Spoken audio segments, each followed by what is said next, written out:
Vibe Mundial FM. Iniciei o programa com a frase: vamos falar sobre nossa responsabilidade coletiva. Do que eu estou falando? Estou falando exatamente do momento que nós estamos vivendo aí desde de 2020, né? Essa famosa pandemia que muitos atribuem a algo do acaso, outros dão uma causa assim, somos somente vítimas de tudo isto.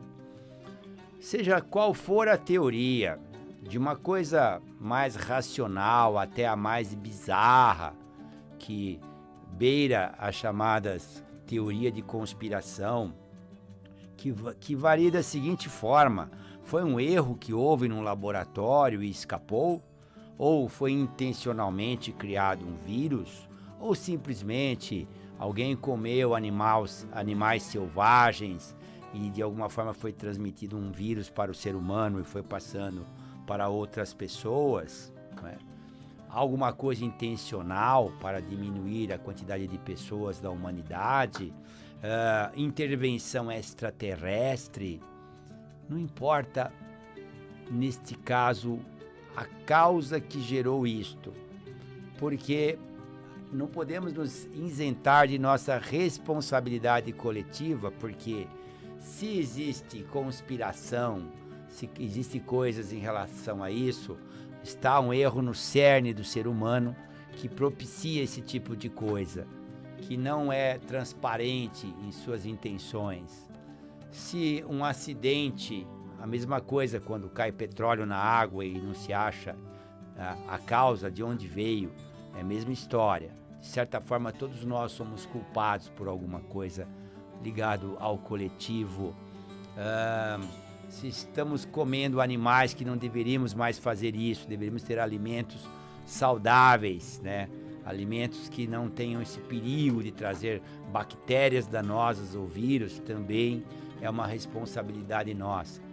Mas é uma responsabilidade nossa saber que o mundo já estava mudando e agora, pós-pandemia, quando se fala do novo normal, a mudança ainda é mais forte, é mais drástica e é necessário então saber que, além dos cuidados sanitários que são falados todos os dias nas mídias, além do nosso cuidado de manter a nossa imunização, aliás, a nossa imunidade alta, né, através dos suplementos necessários, de orientações médicas confiáveis em relação a isso, a transparência, que já estava aí desde 2020, ela está aí, colocando tudo transparente, as intenções dos políticos do mundo, agindo a grande maioria de forma fisiológica e oportunista, demagógica muitas vezes, com muito pouco traço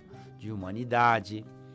Está transparente também para as pessoas solidárias, está transparente para os cientistas que full time estão trabalhando para que possamos entender melhor os vírus, entender melhor a capacidade de imunologia, né, do nosso corpo humano, a possibilidade de viver mais tempo no mesmo corpo e com saúde e dignidade. A transparência veio para ficar. E a nossa responsabilidade pelo home office, pelo online, das mensagens que nós podemos transmitir instantaneamente para o outro lado do mundo, né? Colocando uma civilização mais colaborativa e menos competitiva, tudo isso é nossa responsabilidade. Tão importante quanto as medidas de sanitarismo, que vão aparar o efeito de uma causa, que seja lá ela qual for, existe aí sim a nossa responsabilidade coletiva. Não somos somente vítimas, somos responsáveis também, todos nós.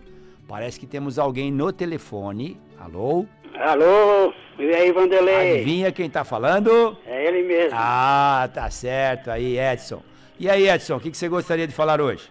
Ô Vanderlei, como eu estou fazendo uma pesquisa sobre os grandes livros, os livros enigmáticos, né? Uhum. Os livros que são livros que as pessoas dizem que são até sobrenaturais, né? Certo. Eu falei a semana passada do Voigt, né? Isso. Do manuscrito de Voigt. Até você me explicou sobre ele e tudo bem. Sim.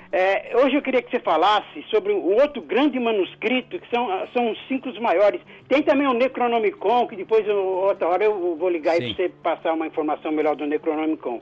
Mas hoje eu queria que você falasse sobre o Codex Gigas, um livro que foi encontrado pelo exército sueco em 1648, né? Esse livro, dizem, não sei se é lenda essa história, que foi escrito pelo próprio demônio, né? Ele tem 310 folhas, pesa 75 quilos e é um manuscrito escrito em hebraico, latim e romeno, né? Uhum. Então, não sei se você conhece esse livro, né? Sim, já ouvi falar dele, sim. Então, esse Codex Gigas, né? E foi escrito por um monge, né? Que parece que esse monge cometeu um ato lá infracionário e foi punido pelo rei. E o monge fez um acordo com o rei, que ele escreveria um livro numa noite só, né?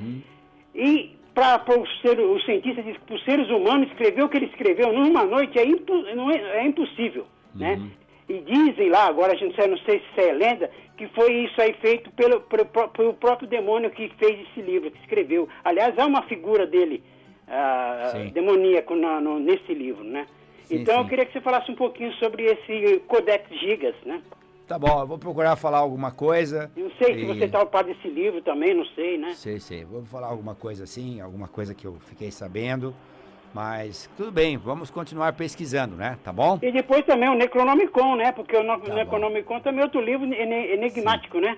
Mas eu vou falar hoje um pouquinho só desse primeiro que você me falou, porque só ele já dá um ele programa comprido. inteiro aí. Então, tá ele bom? tem 310 folhas, né? Pesa 75 quilos, foi escrito no século XIII. Isso mesmo, tá certo. Então tá. Tá bom? Obrigado, viu, Edson? Obrigado pela Falou, participação, até tá bom? Tá bom, então. Bom,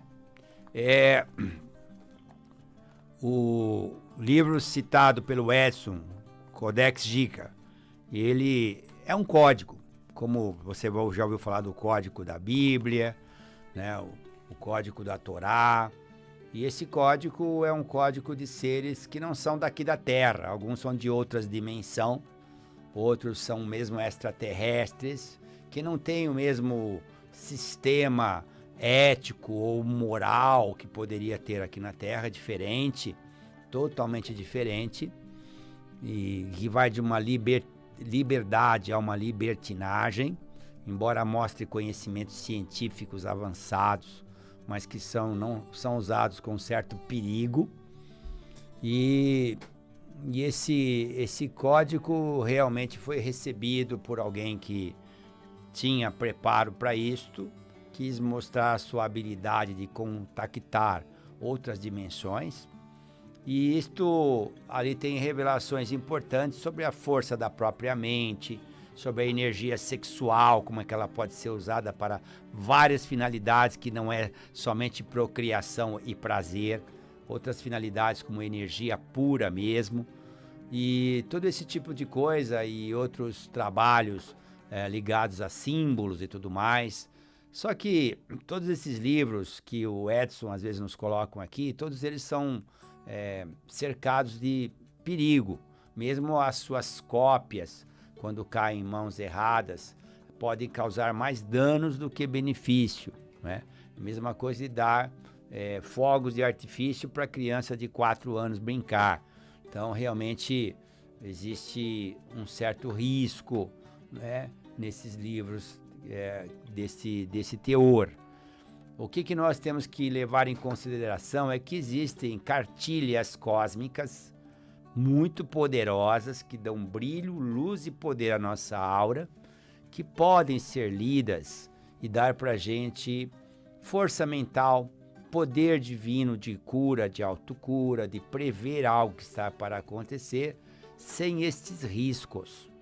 Então, quando você lê as obras de Helena Blavatsky, por exemplo, muito profunda, mais profunda do que esse codex, e você consegue então entender das rondas planetárias, né, das cadeias evolutivas, a origem da nossa raça humana, e tudo isso é até anterior a tudo isso. Quando você lê as obras do racionalismo cristão, conhecido como espiritualismo racional e científico cristão originalmente, que fala do universo como força e matéria e sobre a evolução da alma e suas categorias. Enfim, quando você lê, por exemplo, um tratado de yoga, né, você vai ver que existe ali a capacidade de se desenvolver seus chakras, por exemplo, tornar-se uma pessoa bastante poderosa no sentido de ajudar as pessoas, sem correr esses riscos. Para quando você deparar com tratados, livros e códigos ou pergaminhos que são desse teor, você saber lidar com eles só puxando o lado positivo e evitando o lado negativo, mais como conhecimento do que procurar fazer alguma prática que seja ali escrito, sem o devido cuidado, a devida experiência, porque aí se torna algo perigoso.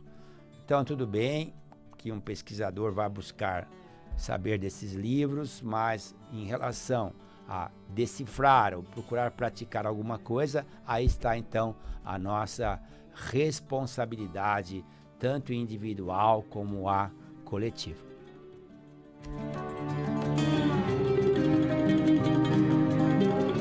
Voltando ao nosso tema, responsabilidade individual e coletiva, pelas nossas palavras, pensamentos, sentimentos e atitude. Eu sempre falo das meditações aqui, meditação transcendental, meditação dos nossos personagens, por exemplo. E na meditação transcendental tem uma coisa muito interessante que é estudada nos dias de hoje. Os físicos quânticos falam no chamado vácuo quântico. É desse vácuo que deriva tudo que existe, desse aparente vácuo, onde parece que nada existe ali, percebe-se que existe algo semelhante a uma consciência, da onde as coisas começam a surgir, da onde surge a energia escura, a matéria escura. Então tudo gira em torno deste chamado vácuo quântico. E as pessoas, os meditadores, aqueles que estudam a ciência da meditação, que é milenar, quando fazem um conceito desse vácuo quântico à sua volta, tipo assim, um silêncio da madrugada ou da noite, ou fones no ouvido, quase que zerar seus pensamentos. E deste vácuo quântico, desse aparente nada, que você experimenta por segundos, você sente uma conexão com algo maior, de maior transcendência. Aí está a chave da meditação transcendental que você deve e precisa praticar. Vibe Mundial